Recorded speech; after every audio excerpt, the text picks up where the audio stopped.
All right, now let's add a new module to this application. So I'm going to add a new file, logger.js. Let's imagine we're going to create a module for login messages, and we're going to reuse this module in various parts of this application or potentially in other applications. So logger.js. Now in this module, let's imagine that we're going to use one of those remote logging services for logging our messages. So there are websites out there that provide logging as a service.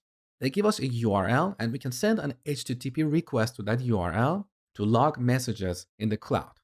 So here I'm going to declare a variable like URL and set it to something like this: HTTP mylogger.io/log.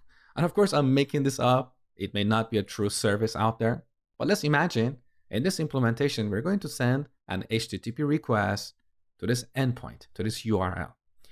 Now we also need a function called log that takes a message. And in this function, we're going to send an HTTP request. However, to keep things simple here, we just want to focus on the modularity. We don't want to get distracted with all the details of sending HTTP requests. So for now, I just want to log this message on the console. So console.log message. Okay. Now, this variable and this log function, they're both scoped to this module. They're private. They're not visible from the outside. However, in app.js, which is our main module, we want to use this logger module.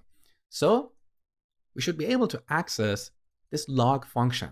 We should be able to call it from the app module. So we need to make this public. We need to make it visible from the outside. Now, in the last lecture, you saw this module object. One of the properties we have here is exports. You can see this property is set to an empty object. Anything that we add to this object will be exported from this module, and it will be available outside of this module. So back in our logger module, I'm going to set module.exports.log. So I'm adding a method called log to this exports object and simply setting it to this log function we have defined here. Okay? In other words, the object that we're exporting here has a single method called log. Now, similarly, if you want to export this URL, we could do something like this. So module.exports.url, we set it to URL. And of course, we could change the name that is exported to the outside.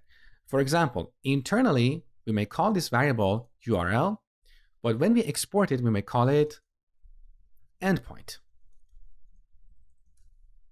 Okay? Now, in this case, we don't need to export this URL variable because this is purely implementation detail.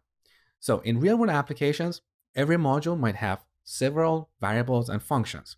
We only want to export a subset of these members to the outside because we want to keep this module easy to use. Let me give you a metaphor. Think of a DVD player. A DVD player has a few buttons on the outside, and these are the buttons or objects that we interact with. So these objects represent the public interface of a DVD player, okay?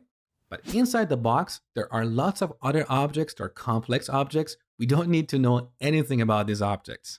They're implementation detail, and they can change significantly from one model to another. But what we see on the outside is almost stable or static across different models. So in our logger module, this URL is implementation detail. Other modules don't need to know anything about this. They only need to call the log function.